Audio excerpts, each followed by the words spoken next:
হায় আল্লাহ, আমার খালি মনে হয় আমি যদি কোনোদিন কোনো মন্ত্রণালয় বা কোনো দেশ পরিচালনার দায়িত্ব পেতাম, আমি জানি না আমি চেঞ্জ হবো নাকি ভবিষ্যতে, বা যদি কোনো পেতাম, জীবন দিয়ে কাজ করতাম খালি মানুষের হৃদয় জয় করার জন্য। মানুষের হৃদয় জয় করা মানে আল্লাহর হৃদয় জয় করা। একটি মন্ত্রণালয়ের দায়িত্ব পেলে অনেক কিছুই করতে চেয়েছিলেন, তবে একটি না, একই সাথে কয়েকটি মন্ত্রণালয়ের দায়িত্ব পেয়েও আশানুরূপ কিছুই করতে পারেননি আসিফ নজরুল। অন্তত সামাজিক যোগাযোগ মাধ্যমে তাকে নিয়ে সমালোচনা থেকে সেই প্রমাণই পাওয়া যায়। সরাসরি আসিফ নজরুলের ওপরেই ক্ষোভ ঝেড়েছে সাধারণ মানুষ।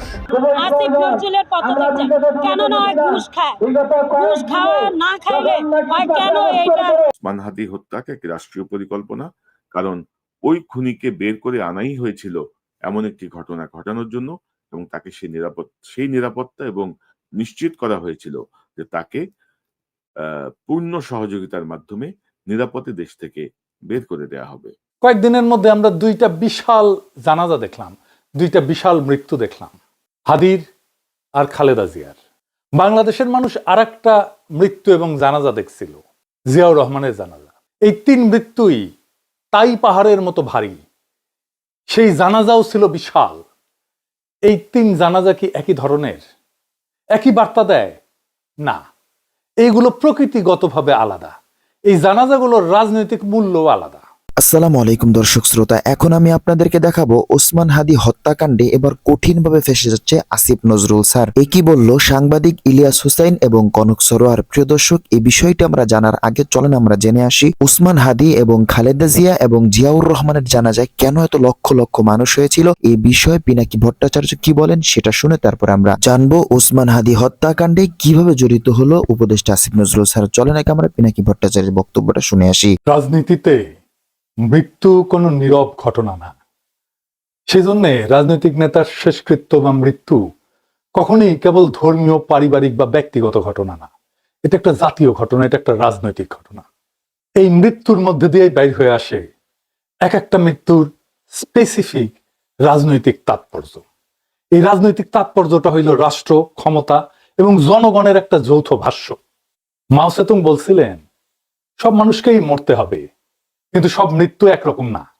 কিছু মৃত্যু তাই পর্বতের মতো ভারী, আর কিছু মৃত্যু পালকের মতো হালকা। মৃত্যু হলে তার শেষকৃত্য হবে। এক এক ধরনের শেষকৃত্য এক এক ধরনের রাষ্ট্রনৈতিক, রাজনৈতিক, দার্শনিক বার্তা দেয়। কয়েকদিনের মধ্যে আমরা দুইটা বিশাল জানাজা দেখলাম, দুইটা বিশাল মৃত্যু দেখলাম, হাদির আর খালেদা জিয়ার। বাংলাদেশের মানুষ আর একটা মৃত্যু এবং জানাজা দেখছিল, জিয়াউর রহমানের জানাজা। এই তিন মৃত্যুই তাই পাহাড়ের মতো ভারী, সেই জানাজাও ছিল বিশাল। এই তিন জানাজা কি একই ধরনের, একই বার্তা দেয়? না, এইগুলো প্রকৃতিগতভাবে আলাদা। এই জানাজাগুলোর রাজনৈতিক মূল্যও আলাদা। আমি ভাবতেছিলাম যে এটা নিয়ে আমাদের একটা আলাপ হবে জাতীয় পর্যায়ে, দার্শনিক আলোচনা, ফিলোসফিক্যাল আলোচনা। সেটা হয় নাই, একেবারেই হয় নাই। এর ফলে যা হয়েছে, কোন জানাজায় কত লোক হয়েছে, এই ধরনের খুবই স্থূল আলোচনায় পর্যবসিত হয়েছে এই তিন বিশাল মৃত্যুর ঘটনা। আমার ফেসবুকে বিএনপির অনেকে এসে আশ্চর্যজনক ভাবে উল্লাস করতেছে, বলতেছে এই যে দেখিস কত মানুষ আমাদের নেত্রীর জানাজায়। কেউ কেউ কইতেছে জানাজায় এত লোক দেখাই না, এখন সবাই তারেক রহমানের কাছে বেরিচ্ছে, বিএনপির বিজয় ঠেকায় কে। কি তামাশা! আসেন আমরা দেখি কিছু রাজনৈতিক মৃত্যু নিয়ে এই পৃথিবীতে, একটা রাজনৈতিক এবং দার্শনিক ব্যাখ্যা দিয়ে দেখি মৃত্যুর ঘটনাগুলো ব্যাখ্যা করি, কোন মৃত্যু আসলে কি বার্তা দেয়। খালেদা জিয়ার মৃত্যুর পরে এই বিশাল জানাজা কি আদৌ বিএনপির বিজয়কে নিশ্চিত করবে? আসেন সেই গভীর আলোচনায় ঢুকি। এই তিন বিশাল মৃত্যুর রাজনৈতিক তাৎপর্য কি? রাজনীতিতে মৃত্যু তো নীরব না, আগেই শুনলাম। সে কখনো একটা প্রশ্ন তোলে, কখনো সে বিস্ময়ের উদ্রেক করে, কখনো ইতিহাস শুরু হয় সেই মৃত্যু থেকে, আর কখনো ইতিহাস এসে শেষ হয় ওই মৃত্যুতে। জিয়ার মৃত্যু কি ছিল? জিয়ার মৃত্যু ছিল এমন একটা বার্তা, যে বার্তা বলছিল আমাদের কাজ এখনো শেষ হয়নি, উনার স্বপ্ন এখনো বাস্তবায়ন হয়নি। জিয়াউর রহমানের মৃত্যু ছিল অসমাপ্ত একটা রাষ্ট্র প্রকল্প। তাই শোক মিছিল হলো, সেই মিছিল ভোটের বাক্সে গেল। সাত্তার সাহেবের মতো অথর্ব দুর্বল ব্যক্তি বিপুল ভোটে নির্বাচিত হলেন এবং এরশাদের এক ধমকেই রাষ্ট্র ক্ষমতা ত্যাগ করলেন। জিয়ার জানাজায় যারা গেছিল তারা জিয়ার অসমাপ্ত কর্তব্য সম্পাদনের আকাঙ্ক্ষা নিয়ে ম্যান্ডেট দিতে গেছিল। তখনকার রাজনৈতিক নেতৃত্ব জিয়ার ঐতিহ্যকে ঊর্ধ্বে তুলে ধরছিল। একই ধরনের মৃত্যু বেনজির ভুট্টোর। তার দল ভোটে জিতে ক্ষমতায় আসে, উনি যখন মারা গেছেন তখন তিনি ক্ষমতায় নাই। কিন্তু বেনজির ভুট্টোর মৃত্যুর পরে পাকিস্তানের জনগণ বেনজির ভুট্টোর দলকেই ভোট দিল, কারণ মানুষ চাইছিল বেনজির ভুট্টো যে কাজ করতে এসে শহীদ হইল সেই কাজটা তার দল ডেলিভার করুক, বাস্তবায়ন করুক, পূরণ করুক। ইন্দিরা গান্ধীর মৃত্যু তাই। তার মৃত্যুর ধাক্কায় রাজীব গান্ধীর নেতৃত্বে কংগ্রেস একটা ভূমিধ্বস বিজয় অর্জন করে। এবার আসেন ওসমান হাদির মৃত্যু কি বার্তা দেয়। ওসমান হাদির মৃত্যু এক শূন্যতা এবং এক অসহায়ত্ব দেয়।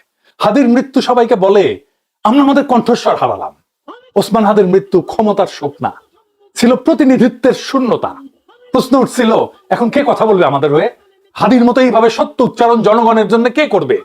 কে সাধারণ মানুষের হয়ে সাধারণ মানুষের মধ্যে থেকে উঠে গিয়া ক্ষমতাকে চ্যালেঞ্জ করবে? হাদির জানাজায় এসছিল মূলত তরুণেরা আসছিল হাদির আদর্শ থেকে আদর্শ গ্রহণ করতে। ওইটা একটা ইতিহাসের শুরু। জিয়ার মৃত্যু ছিল ইতিহাসের মাঝখানে, হাদির মৃত্যু হলো ইতিহাসের শুরু। হাদির যেরকম মৃত্যু ছিল একই ধরনের মৃত্যু ছিল মার্টিন লুথার কিং এর। এই দুজনের মৃত্যুতেই তৈরি হয়েছিল একটা প্রতিনিধিত্বের ভ্যাকুয়াম, শূন্যতা। দুইজনেই ক্ষমতার শীর্ষেও ছিলেন না, রাষ্ট্রের আনুষ্ঠানিক কেন্দ্রেও ছিলেন না, কিন্তু সাধারণ মানুষের ভাষার প্রতিনিধি ছিলেন। তাদের মৃত্যুতে ক্ষমতার ভারসাম্য বদলায়নি, কিন্তু জনগণের মধ্যে তার কণ্ঠস্বর হারানোর শোক তৈরি হয়েছে। মানুষ প্রশ্ন করছে অসহায়ের মতো, উনি না থাকলে এই কথাগুলো কে বলবে? আজকে বলে না হাদির মৃত্যুতে কে আমাদের মতো হয়ে এইভাবে কথা বলবে? কে আমাদের জন্য এইভাবে কথা বলবে? হাদির মৃত্যুতে এসে বলে না সবাই কে এইভাবে এত সাধারণ ভাবে আমাদের কথাগুলো আবার বলবে? এইবার আসেন খালেদা জিয়ার মৃত্যু নিয়ে। খালেদা জিয়ার মৃত্যু একটা কমপ্লিটলি ডিফারেন্ট বার্তা দেয়। উনি রাজনীতিতে সক্রিয় ছিলেন না দীর্ঘদিন। ওনার মৃত্যুটা আসলে কি বার্তা দেয়? ওনার মৃত্যুটা আসলে কিসের প্রতীক? এই যে বিশাল জানাজা, এটা আসলে আমাদেরকে কি বলে, জাতিকে কি বলে? ওনার মৃত্যু একটা রাজনৈতিক অধ্যায়ের শেষ। খালেদা জিয়ার জানাজায় মানুষ ছিল অনেক, কিন্তু ওখানে রাজনীতি ছিল না, কারণ এটা ছিল ইতিহাসের সমাপ্তি, এটা কোনো সূচনা ছিল না। এখানে একটা প্রজন্ম তাদের কালেকটিভ স্মৃতির সাথে বিচ্ছেদের বেদনা সবার সাথে ভাগ করে নিতে আসছিল। এইটাকে বলে হিস্টোরিক্যাল ক্লোজার। একটা অধ্যায় শেষ হয়ে গেল আমাদের প্রজন্মের জন্য, আমাদের দেশের জন্য। এটা শুধু খালেদা জিয়ার জীবনের, রাজনৈতিক জীবনের সফল পরিসমাপ্তিই না, যে জনগোষ্ঠী খালেদা জিয়া আর জিয়ার রাজনীতি করে আসছে তাদের সাথেও একটা হিস্টোরিক ক্লোজার। বিএনপির এই মৃত্যুকে তুলনা করা যায় ইতিহাসে আরো দুই মৃত্যুর সাথে, মাদার তেরেসার মৃত্যু, নেলসন ম্যান্ডেলার মৃত্যু, আর তার সাথে একই রাস্তায় দাঁড়ায় খালেদা জিয়ার মৃত্যু, একটা রাজনৈতিক সিলসিলার পরিসমাপ্তি। তিনজনের মৃত্যুই ছিল হিস্টোরিক্যাল ক্লোজার, ইতিহাসের সমাপ্তি, সূচনা না। মাদার তেরেসার মৃত্যুতেও ক্ষমতার কোনো পরিবর্তন হয়নি, কেউ ভোটও চায়নি। কারণ সবাই ওখানে গেছেন ওনাকে বিদায় জানাতে, কারণ ওনার জীবদ্দশাতে যা করার দরকার ছিল উনি করে গেছেন। এই শোক প্রকাশ ছিল কৃতজ্ঞতার। নেলসন ম্যান্ডেলার মৃত্যুতেও সারা দুনিয়া কাঁদছে, কিন্তু ওনার মৃত্যুতে কোনো বিপ্লব হয়নি, কোনো বিপ্লবের ডাকও নাই। ওনার মৃত্যুতে ওনার সংগ্রামী জীবনের প্রতি সবাই শ্রদ্ধা জানাইছে। খালেদা জিয়ার মৃত্যু, সেটাও একই রকম একটা অধ্যায়ের শেষ। বিশাল জনসমাগম ছিল, কিন্তু এই যে শোক, এইটা কোনো সলিড রাজনীতিতে কনভার্ট হয়নি, কারণ এই মৃত্যুর সাথে ক্ষমতার প্রশ্নটা জড়িত না। এই তিনটা মৃত্যুই, Mother Teresa, Nelson Mandela, Khaleda Zia, কোনোটাই অসমাপ্ত প্রকল্প না। তাই জানাজা হয়েছে জনসমুদ্র, কিন্তু কোনো স্লোগান ওঠেনি, শপথ হয়নি, যেটা হয়েছে হাদির জানাজায়।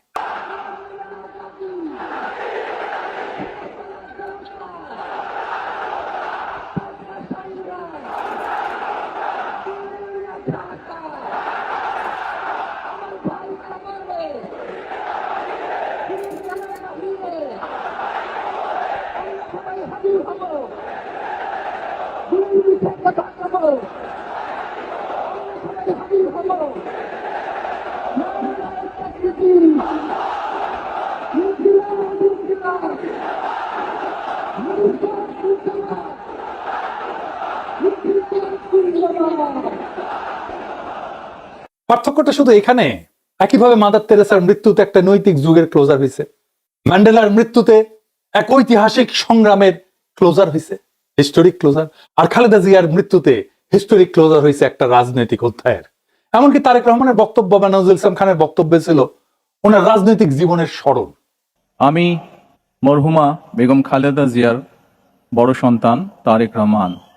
আমি আজকে এখানে উপস্থিত সকল ভাইয়েরা এবং বোনেরা যারা উপস্থিত আছেন, মরহুমা বেগম খালেদা জিয়া জীবিত থাকাকালীন অবস্থায় যদি আপনাদের কারো কাছ থেকে কোনো ঋণ নিয়ে থাকেন, দয়া করে আমার সাথে যোগাযোগ করবেন, আমি সেটি পরিশোধের ব্যবস্থা করব ইনশাআল্লাহ। একই সাথে উনি জীবিত থাকাকালীন অবস্থায় ওনার কোনো ব্যবহারে, ওনার কোনো কথায় যদি কেউ আঘাত পেয়ে থাকেন, তাহলে মরহুমার পক্ষ থেকে আমি আপনাদের কাছে ক্ষমা প্রার্থী। দোয়া করবেন আল্লাহ তাআলা যাতে ওনাকে বেহেশত দান করেন। আসসালামু আলাইকুম। খালেদা জিয়ার জানাজায় এসেছিলেন মূলত শোকার্ত 40 ঊর্ধ্ব মানুষেরা। তারা সবাই খালেদা জিয়াকে একজন ভিকটিম হিসেবে দেখছে, হাসিনার জামানার, হাসিনার ফ্যাসিবাদের সবচেয়ে মজলুমের মুখ হিসেবে দেখছেন খালেদা জিয়াকে। সেই খালেদা জিয়াকে বিদায় জানাতে সব কান্না থেকে ক্ষমতা উৎসরিত হয় না। কিছু মৃত্যু ইতিহাসের ক্লোজার হয়, ভবিষ্যৎ খুলে দেয় না। এগুলোই সেই মৃত্যু যেগুলো পাহাড়ের মতো ভারী কিন্তু নীরব। আমি আবেগকে অস্বীকার করতেছি না, প্রচুর আবেগ ছিল, আমাদের ভালোবাসা ছিল, শোক ছিল, কান্না ছিল, শ্রদ্ধা ছিল, কিন্তু এই আবেগটা রাজনৈতিক না, এই আবেগটা ঐতিহাসিক, হিস্টোরিক। আবার ধরেন কখনো কোনো মৃত্যু ভয় দেখায়, মেসেজ একটাই, এই পরিণতি মনে রেখো, এই মৃত্যু মানুষকে রাস্তায় নামায় না, নীরব করে দেয়। শেখ মুজিবের মৃত্যু ছিল সেই রকম ভয় দেখানো মৃত্যু, ক্রসফায়ারে হতভাগ্যদের মৃত্যু ওই রকম ভয় দেখানো মৃত্যুই ছিল। আজকের আলোচনার সবচেয়ে কঠিন কথাটা এখন বলতেই হয়, এই যে ভিড়, এই যে জনসমুদ্র, এরা ভোটের লাইনে দাঁড়ানো মানুষ না। এই ভিড় কোনো শপথ নিতে আসেন, এই ভিড় ভবিষ্যৎ চাইতে আসেন, এই ভিড় আসছে বিদায় দিতে, শ্রদ্ধা জানাতে। এই জানাজা বিএনপির শক্তির প্রমাণ না, এই জানাজা বিএনপির হিস্টোরিক্যাল ক্লোজার। এই মানুষগুলো খালেদা জিয়ার সাথে শুধু একজন নেত্রীকে না, নিজেদের রাজনীতিকেও নীরবে কবর দিয়ে গেল। এই জানাজা কোনো অসমাপ্ত রাজনৈতিক প্রকল্পের জানাজা না, এটা ছিল এক সমাপ্ত রাজনৈতিক প্রকল্পের বিদায়, শেষ বিদায়, হিস্টোরিক্যাল ক্লোজার। একটা প্রজন্মের রাজনৈতিক স্মৃতির শেষ দেখা। এই ভিড় আসলে শক্তি না, এই ভিড় আসলে বেদনা, এই কান্না আসলে সেই রাজনীতির বিদায়, যেই রাজনীতির মূর্ত প্রতীক ছিলেন বেগম খালেদা জিয়া। এই মানুষগুলা খালেদা জিয়ার সাথে শুধু একজন নেত্রীকে না, নিজেদের রাজনৈতিক জীবনকেও নীরবে কবরে দিয়ে আসছেন। কোনো স্লোগান ওঠেনি, কোনো শপথ হয়নি, কোনো ভবিষ্যৎ আঁকা হয়নি। আর যেখানে ভবিষ্যৎ আঁকা হয় না, সেখানে রাজনীতি জন্মায় না। এই যে জনসমুদ্র আসছে, তারা শুধু খালেদা জিয়াকেই না, তারা বিএনপিকেও বিদায় জানাচ্ছে আনন্দের সাথে না, বরং বেদনার সাথে। কারণ যে বিএনপি বাংলাদেশের আধিপত্যবাদের বিরুদ্ধে একটা শক্তিশালী রাজনৈতিক শক্তি হয়ে উঠছিল, সেই রাজনীতিকেই আজকের বিএনপি ত্যাগ করছে। সেই জন্য যে প্রজন্ম বিএনপি করে আসছে, তারা আজকে বিএনপি করতে পারতেছে না। যে প্রজন্ম বিএনপি করে আসছে, ভোট দিয়ে আসছে, তারা আজকের বিএনপির রাজনীতি আর করতে পারবে না, করা সম্ভব না। আজকের তরুণেরা তো বিএনপি করে না, তারা নতুন রাজনৈতিক শক্তির পেছনে দাঁড়াইতেছে, নতুন রাজনৈতিক দল তৈরি করতেছে।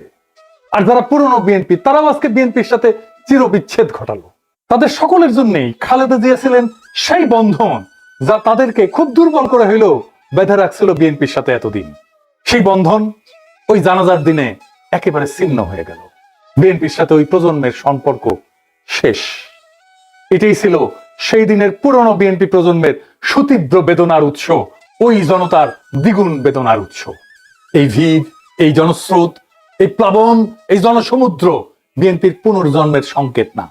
এই ভিড়, এই জনসমুদ্র বিএনপির শেষ স্মরণ। যারা আজ এই ভিড় দেখে উল্লাস করছে, তারা বুঝতে পারতেছে না ইতিহাস কখনো কান্না দিয়ে ক্ষমতা দেয় না। ইতিহাস ক্ষমতা দেয় তখনই যখন শোক প্রশ্নবোধক হয়, পূর্ণচ্ছেদ হয় না। আর খালেদা জিয়ার জানাজা ছিল একটা স্পষ্ট নীরব পূর্ণচ্ছেদ। এই জানাজা বিএনপিকে আগায় দেয়নি, এই জানাজা বিএনপিকে বিদায় জানাইছে, বেদনা ভরে, মর্যাদার সাথে, কিন্তু রাজনৈতিক ভাবে চূড়ান্ত ভাবে। খালেদা জিয়ার স্মৃতি অমর হোক। ইনকিলাব জিন্দাবাদ। হায় আল্লাহ, আমার খালি মনে হয় আমি যদি কোনোদিন কোনো মন্ত্রণালয় বা কোনো দেশ পরিচালনার দায়িত্ব পেতাম, আমি জানি না আমি চেঞ্জ হবো নাকি ভবিষ্যতে, বা কিন্তু পেতাম, জীবন দিয়ে কাজ করতাম খালি মানুষের হৃদয় জয় করার জন্য। মানুষের হৃদয় জয় করা মানে আল্লাহর হৃদয় জয় করা। একটি মন্ত্রণালয়ের দায়িত্ব পেলে অনেক কিছুই করতে চেয়েছিলেন, তবে একটি না, একই সাথে কয়েকটি মন্ত্রণালয়ের দায়িত্ব পেয়েও আশানুরূপ কিছুই করতে পারেননি আসিফ নজরুল। অন্তত সামাজিক যোগাযোগ মাধ্যমে তাকে নিয়ে সমালোচনা থেকে সেই প্রমাণই পাওয়া যায়। জুলাই যোদ্ধাদের প্রত্যক্ষ এবং পরোক্ষ সহযোগিতায় গঠিত হয়েছে অন্তর্বর্তী সরকার।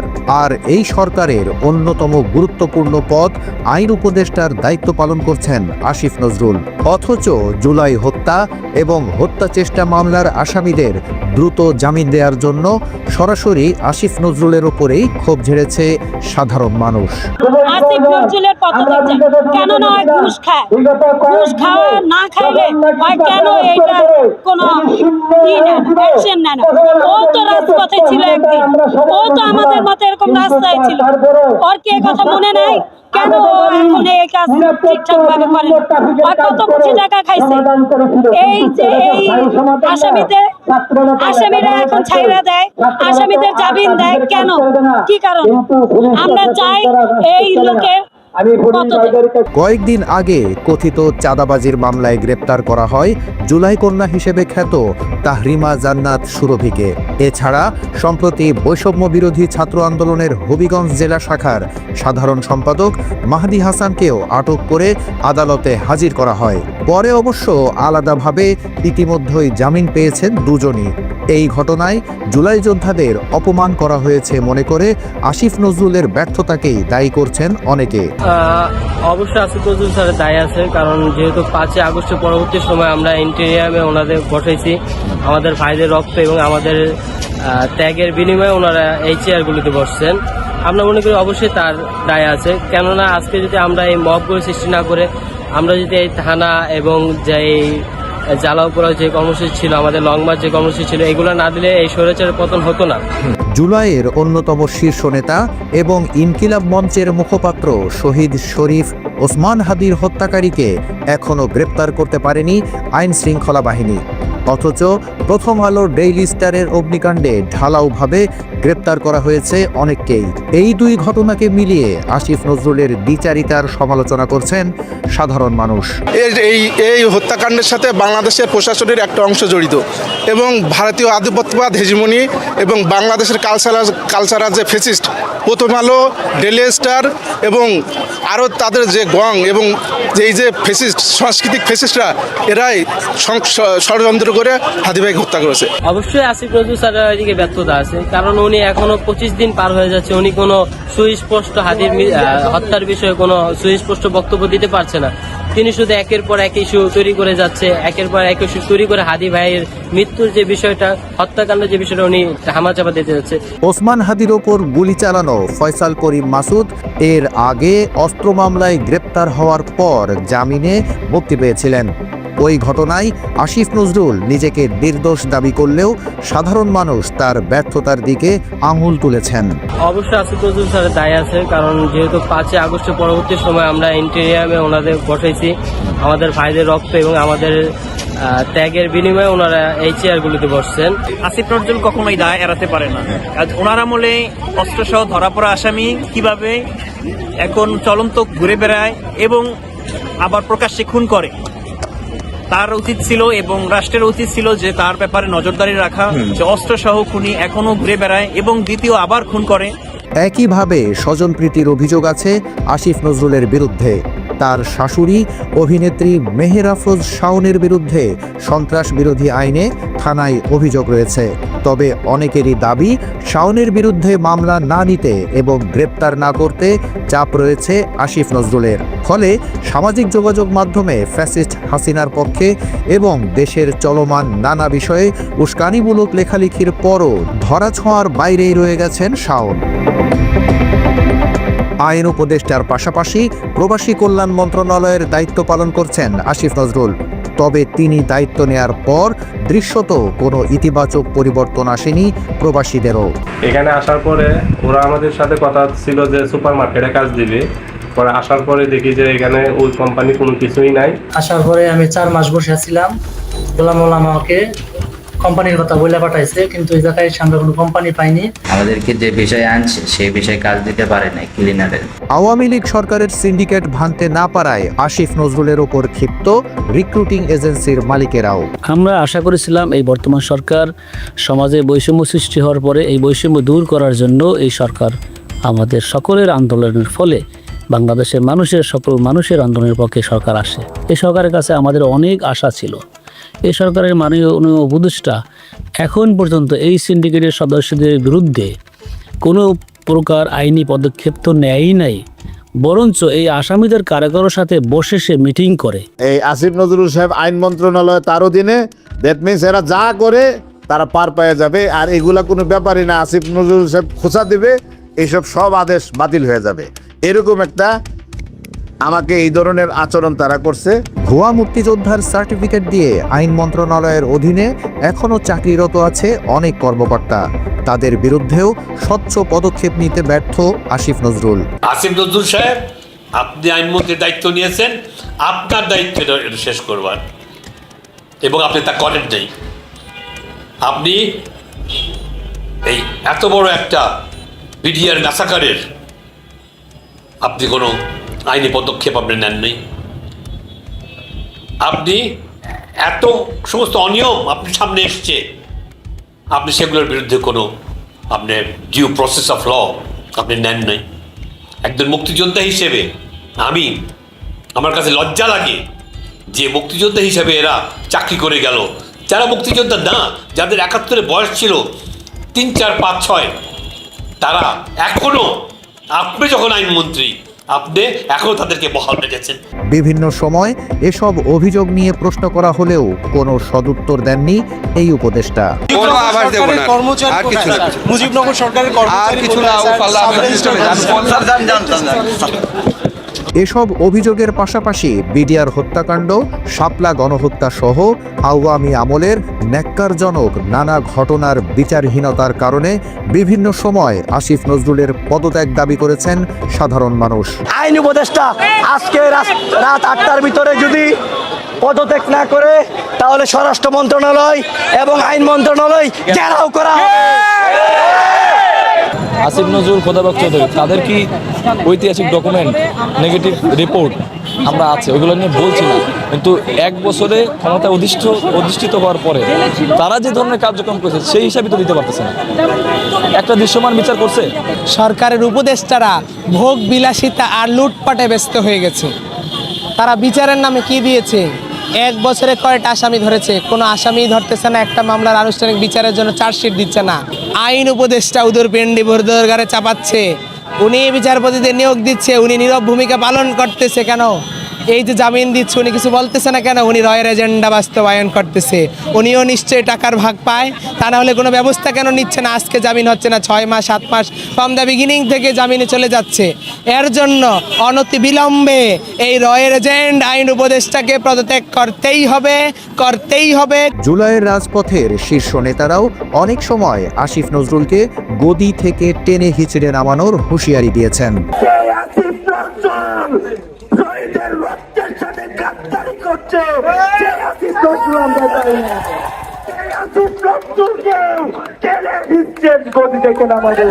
এসবের মাঝেই ক্রিকেটার মোস্তাফিজুর রহমান ইস্যুতে সম্প্রতি মুখ খুলেছেন আসিফ নজরুল।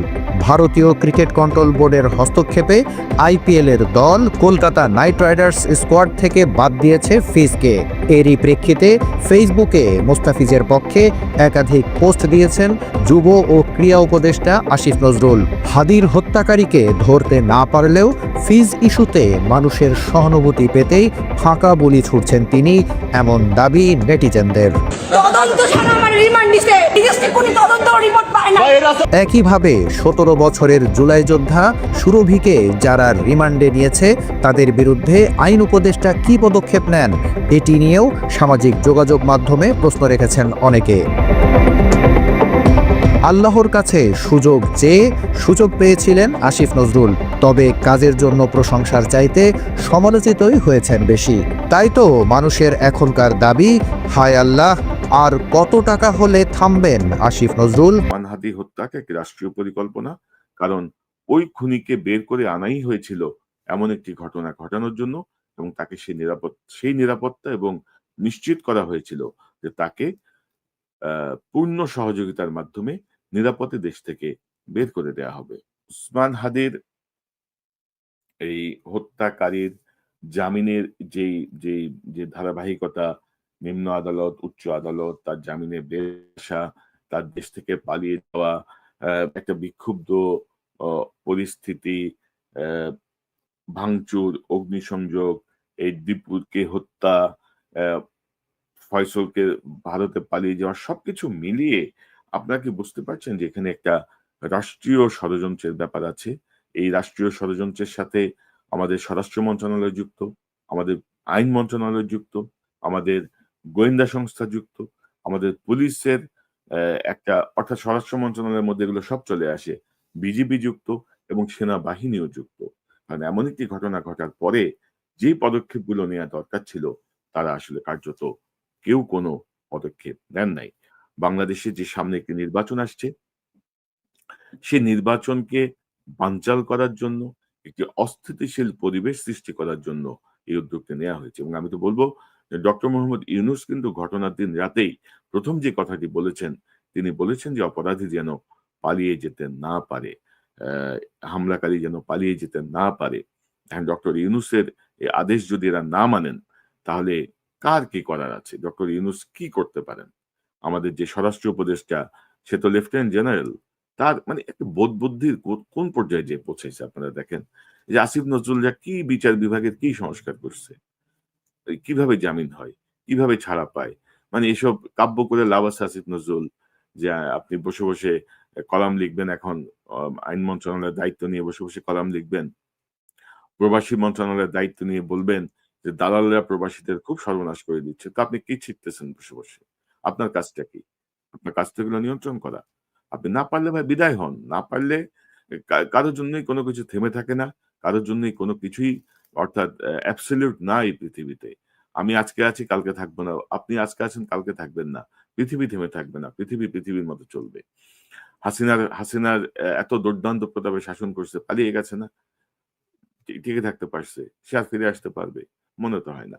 তো সবকিছু মিলিয়ে এই যে একটি রাষ্ট্রীয় পরিকল্পনা, এই পরিকল্পনার মুখোশ উন্মোচন করবে কে? কারণ উপদেষ্টা পরিষদের একটা অংশ, পুলিশের একটা অংশ, বিজিবির একটা অংশ, গোয়েন্দা সংস্থার একটা অংশ, সবাই এর সঙ্গে যুক্ত। এবং আপনারা জানেন যে হাদির মৃত্যু সংবাদ, আমরা সবাই মানসিকভাবে প্রস্তুত ছিলাম, কিন্তু হাদির মৃত্যু সংবাদ আসার পরবর্তী কি প্রতিক্রিয়া হতে পারে, পুলিশের স্পেশাল ব্রাঞ্চ কিন্তু এমন একটা রিপোর্ট এই ডিক্লারেশনের কমপক্ষে ৩ দিন আগে প্রধান উপদেষ্টা, স্বরাষ্ট্র মন্ত্রণালয়ের সব জায়গায় পৌঁছে দিয়েছে বলে আমি বিশ্বস্ত সূত্রে নিশ্চিত হয়েছি। এবং তারা বলেছে যে এই জায়গাগুলোয় আমাদেরকে স্পেশাল প্রোটেকশনের ব্যবস্থা করতে হবে। কিন্তু তারপরে কেন করা হয় নাই? সরকারের মধ্যে একটা অংশ চাচ্ছে যে একটা বিশৃঙ্খল পরিবেশ তৈরি হোক, একটা অরাজক পরিস্থিতি তৈরি হোক, যেন নির্বাচন পিছিয়ে যায়, যেন একটা বেহাল অবস্থা লাগে, ভারতের সাথে একটা ভেজাল লাগানো, এমন একটা টানাপোড়েন সৃষ্টি করা যেন দেশ অন্যদিকে টার্ন করে। এই জাতীয়, অর্থাৎ দেখেন দর্শক, ১০,০০০ মাইল দূর থেকে অনেক তথ্য, খুব বেশি গভীরে যাওয়ার সুযোগ আমাদের কম। আমাদের অনেকের সঙ্গে যোগাযোগের ক্ষেত্রেও সীমাবদ্ধতা আছে। কিন্তু তারপরেও ধরেন যে ধারাবাহিকতা আমি আপনাদের সামনে তুলে ধরলাম, আশা করি আপনাদের কাছে বিষয়টি স্পষ্ট হবে যে ইহা একটি রাষ্ট্রীয় পরিকল্পনা। উসমান হাদি হত্যাকে একটি রাষ্ট্রীয় পরিকল্পনা। কারণ ওই খুনিকে বের করে আনাই হয়েছিল এমন একটি ঘটনা ঘটানোর জন্য, এবং তাকে সেই নিরাপত্তা এবং নিশ্চিত করা হয়েছিল যে তাকে পূর্ণ সহযোগিতার মাধ্যমে নিরাপদে দেশ থেকে বের করে দেয়া হবে। এই যে তার বাবা-মাকে ধরছে, তার ওয়াইফকে ধরছে, তার বান্ধবীকে ধরছে। আপনি আইনের বেড়াজালে কতক্ষণ তাদেরকে আটকে রাখতে পারবেন? ৩ মাস, ৬ মাস, ১ বছর? কারণ তারা তো খুন করে নাই। তাদেরকে আপনি নানাভাবে বলতে পারেন তারা খুনের সহযোগী, তারা পালিয়ে যেতে সহায়তা করছে। পালিয়ে যেতে বাপ-মা কি সহায়তা করবে? পালিয়ে যেতে সহায়তা করছে পুলিশ, গোয়েন্দা সংস্থা, সেনাবাহিনীর একটা অংশ, বিজিবির একটা অংশ। বিজিবির একটা ব্রিফিং শুনলাম যে ওই সীমান্তে যারা নাকি লোক পারাপার করে, তাদের একজনকে তারা শনাক্ত করে তার বাসায় অভিযান চালায়। অভিযান চালায় বিজেপির ওই অফিসার তার বক্তব্যে বলছেন, আমরা দরজা নক করছি। দরজা নক করছে কিভাবে জানেন তো? ওগো শুনছো, দরজাটা খোলো। বলে যে আমরা দরজা বাইরে আধা ঘন্টা দাঁড়িয়েছিলাম। ইতিমধ্যে ওই তার স্ত্রী ওই আসামিকে ফোন করে বলে দিয়েছে পুলিশ বিজিবি কিন্তু বাসায় চলে আসছে। তা আপনি আপনি মানে কি আপনার রং করতে যান, রং করতে যান, দরজা নক করে আধা ঘন্টা দাঁড়ায় থাকবেন। এর মধ্যে তার বউ ফোন করে আসামিদের সতর্ক করে দিবে। এই ট্রেনিং পাইছেন আপনারা? এগুলো আমাদেরকে শিখান। এগুলো আমাদেরকে বুঝাইতে চান। কি বুঝাইতে চান আমাদেরকে? মামলার যে চার্জশিট, সেই চার্জশিট দেওয়া হয়েছে। সেই চার্জশিট দেওয়া হয়েছে 28শে ফেব্রুয়ারি, অর্থাৎ 20শে ফেব্রুয়ারি আসামি জামিনে বের হয়ে গেছে। 28শে ফেব্রুয়ারি চার্জশিট দেওয়া হয়েছে এবং চার্জশিটে কিন্তু ভালো, চার্জশিটটা খুবই ভালো। চার্জশিটে তার যে অস্ত্র, সেই অস্ত্রের ফরেনসিকও তারা করেছেন। সে এবং ভেরি আনফরচুনেটলি আপনি দেখেন যে নভেম্বর থেকে ফেব্রুয়ারি এই 2 মাসের মধ্যে মামলার আয়ুও কিন্তু পরিবর্তন হয়ে গেছে। মামলার আয়ু পরিবর্তন না হলে হয়তো চার্জশিট আমরা আরো আগেও পেতে পারতাম। তো মামলার আয়ু এই 2 মাসের মধ্যে কেন পরিবর্তন হবে? এরকম একটা 2টি অস্ত্রসহ যে আসামি ধরা পড়লো, সেই মামলা আয়ু পরিবর্তন হয়ে গেছে। আয়ু পরিবর্তন হলে নতুন আইনের দায়িত্ব নিয়ে আবার কিন্তু প্রথম থেকে শুরু করতে হয়। ঘটনাস্থল পরিদর্শন থেকে শুরু করে সকল কিছু মিলিয়ে প্রচুর সময় চলে যায়। তারপরেও আমি দেখছি যে এই যে চার্জশিট, সেই চার্জশিটে কিন্তু সেই অস্ত্রের ফরেনসিকও করা হয়েছে এবং মোটামুটি ভাবে এটি নিশ্চিত যে এটি ফয়সাল করিম মাসুদের ব্যবহৃত অস্ত্র এবং সে সন্ত্রাসী। তো দর্শক, বিবেচনা আপনাদের। আমার আর কিছু বলার নেই। আমার কাছে যে তথ্যগুলো ছিল আপনাদের সামনে তুলে ধরলাম। সুশীলদের অনেক কথা শুনতে পারেন। সুশীল যাইতে এখন সরকারে বসে আছে।